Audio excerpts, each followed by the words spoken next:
नमस्कार. आज आपण मोहिनीची कथा पाहणार आहोत. मोहिनी अनाथ होती. तिला कोणीही नातेवाईक नव्हते. आईवडिलांच्या भल्या मोठ्या घरात ती एकटीच राहायची. तिच्या घरातली धुणी भांडी करायला सखू आजी यायची. सखू आजी सर्व कामं आवरली की निघून जायची. मग दिवसभर 27 वर्षाची मोहिनी एकटीच असायची. रात्री कितीही झोपण्याचा प्रयत्न केला तरी तिला झोप लागायची नाही. विचारांचं काहूर तिच्या डोक्यात माजलेलं असायचं. काही दिवसांपूर्वी तिच्या आयुष्यात एक व्यक्ती आला. त्याचं नाव नरेशराव होतं.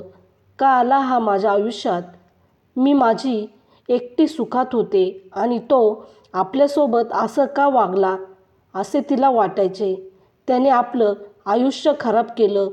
मोहिनी रोज सकाळी उठली की देवासमोर बसून रडायची.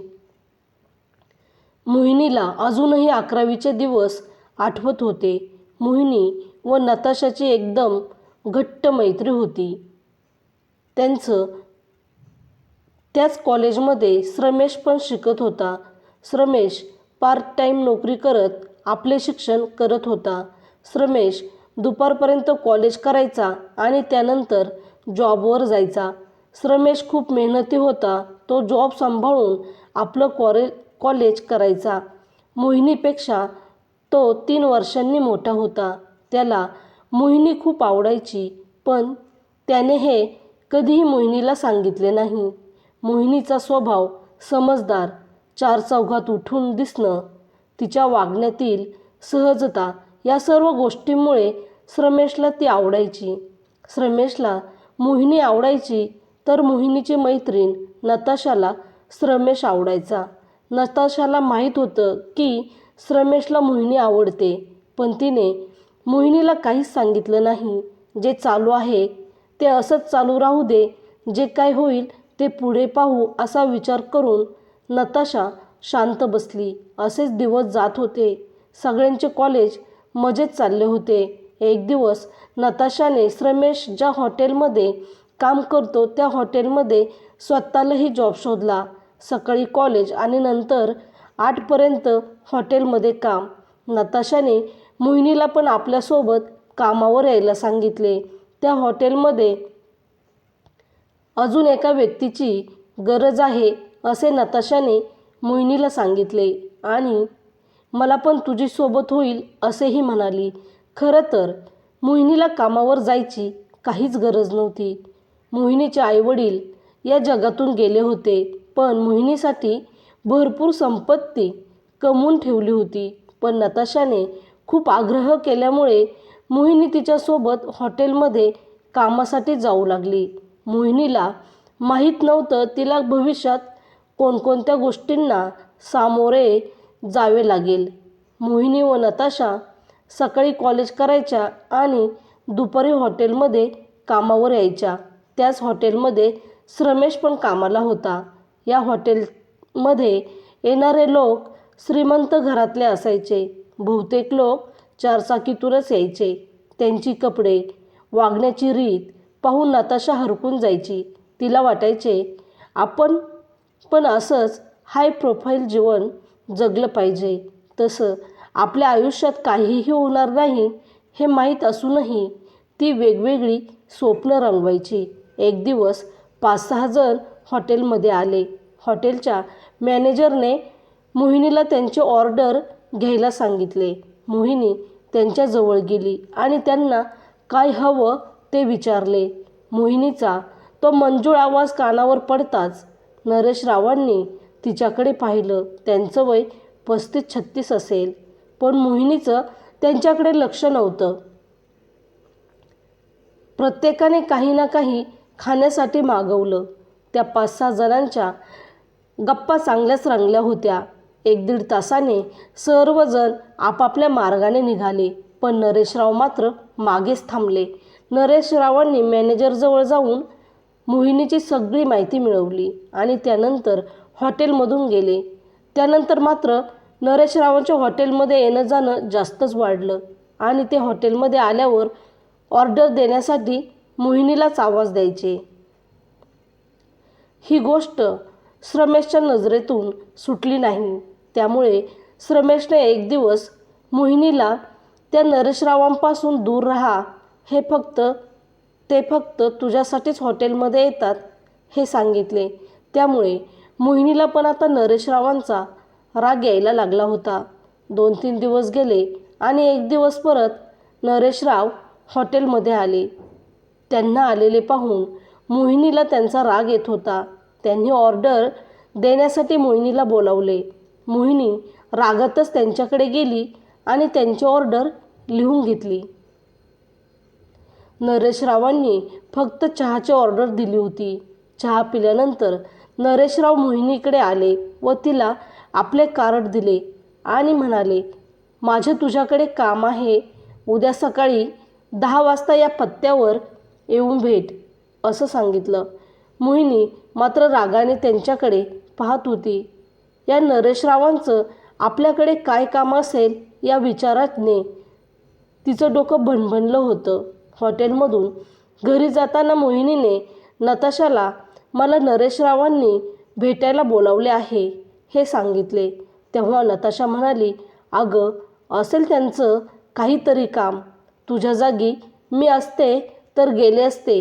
त्यामुळे तू जाऊन ये एकदा, काय म्हणतात ते पहा.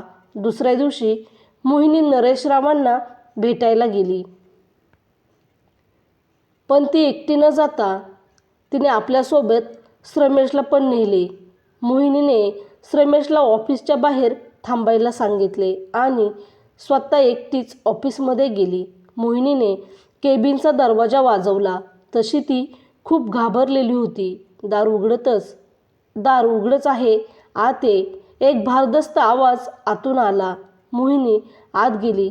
नरेशरावांनी तिला खुणेनेच बसायला सांगितले. मोहिनीच्या चेहऱ्यावर भीती स्पष्टपणे दिसत होती. या माणसाने मला इथे का बोलावले हेच मोहिनीला कळत नव्हते. तेवढ्यात नरेशराव बोलले, हे बघ मोहिनी, मी तुला हॉटेलमध्ये जेव्हा पहिल्यांदा पाहिलं तेव्हाच तू मला खूप आवडली होती. पण तुला सांगायचे कसे हे समजत नव्हतं. तू माझ्याशी लग्न करशील का? मोहिनी नरेशरावांचं बोलणं ऐकून रागातच उठून उभी राहिली आणि म्हणाली, तुम्ही असं विचारायची हिंमतच कशी केली? कमीत कमी वयाचा तरी विचार करायचा होता. तुमच्यापेक्षा 15-16 वर्षांनी लहान आहे मी आणि तरीसुद्धा तुम्हाला माझ्यासोबत लग्न करायचे आहे. नरेशराव तिच्या रागावलेल्या चेहऱ्याकडे एकटक पाहत होते. तेव्हा मोहिनी परत जोरात ओरडून म्हणाली, मी काय म्हणते समजतं का तुम्हाला? मी आत्ता जाते आणि मला परत भेटण्याचा प्रयत्न केला तर बघा. नरेशरावांनी मोहिनीचा हात पकडला आणि म्हणाले, हे बघ मोहिनी, काहीही झालं तरी मला तुझ्याशीच लग्न करायचे आहे आणि तू लग्नाला नाही म्हणाली तर तुझी अब्रू चव्हाट्यावर आणेल. या बंद दाराआड जे झालं नाही ते लोकांना सांगेल. बघ, विचार कर. नरेशरावांचे ते बोलणे ऐकून मोहिनी मटकन खाली बसली आणि नाईलाजाने नरेशरावांच्या दबावामुळे ती नरेशरावांसोबत लग्न करायला तयार झाली. मोहिनी जड पावलांनी नरेशरावांच्या ऑफिस बाहेर आली. ऑफिसबाहेर रमेश उभा होता. त्याने मोहिनीला विचारले, काय झाले? तेव्हा ती म्हणाली, काही नाही, मी आणि नरेशराव लग्न करणार आहे. रमेशला तर मोहिनीचं बोलणं ऐकून धक्काच बसला. त्याचं खूप प्रेम होतं तिच्यावर. पण रमेशने कसंबसं स्वतःला सावरलं. 1-1.5 महिन्याने मोहिनी व नरेशरावांचं लग्न झालं. नरेशराव खूप खुश होते तर मोहिनी खूप दुःखी होती. ती सतत विचार करायची, आपण त्या दिवशी या माणसाला भेटायला गेलो नसतो तर त्यांच्यासोबत लग्न करायची वेळ आली नसती. मोहिनीने हे लग्न नरेशरावांच्या धमकीला घाबरून केलं होतं. मोहिनीच्या लग्नानंतर नताशा 5-6 महिन्यांनी तिला भेटायला आली. नताशा मोहिनीचे ते आलिशान घर बघत म्हणाली, काय मग मोहिनी, कसं चाललंय तुझं? मजेत आहेस ना? त्यावर उसनं हसू आणत मोहिनी हो म्हणाली. नताशा म्हणाली, अगं मोहिनी, माझं आणि रमेशचं लग्न ठरले आणि त्याचंच आमंत्रण द्यायला मी आले. खरं तर रमेशचं तुझ्यावर खूप प्रेम होतं. त्याला तुझ्याशी लग्न करायचं होतं, पण तू तर नरेश रावांशी लग्न केलं. मी तर खूप खुश आहे. रमेशसारखा जोडीदार भेटला. नताशाचे ते बोलणे ऐकून मोहिनीला रडू आलं होतं. मोहिनीला रमेश आवडायचा, पण तिने कधीच त्याला सांगितले नव्हते आणि आता नताशाबरोबर त्याचं लग्न होणार म्हणून मोहिनीला धक्का बसला होता. नेहमी गप्प आणि स्वतःच्याच विचारात राहणाऱ्या मोहिनीला पाहून नरेश रावही कंटाळून गेले होते. तिचं कोणत्याही कामात मन लागत नव्हतं. मोहिनीला हे लग्नच मान्य नव्हतं, तर ती खुश तरी कशी राहणार? दिवसामागून दिवस जात होते. नताशा आणि रमेश त्यांच्या आयुष्यात खुश होते. दिवस उगवत होता, मावळत होता, पण मोहिनीच्या जीवनात अंधार मात्र कायमचा होता. मोहिनी व नरेश रावांमध्ये कधीही नवरा बायकोचं नातं निर्माण झालं नाही. खरं तर ते मोहिनीने होऊ दिलं नाही. असेच 15-20 वर्ष निघून गेले. नरेश रावांचे एका आजाराने निधन झाले. मागे राहिली ती फक्त मोहिनी. नरेश राव गेल्यानंतर मोहिनीने नरेश रावांचं घर सोडलं आणि आपल्या आईवडिलांचे जे घर होतं त्यामध्ये राहू लागली.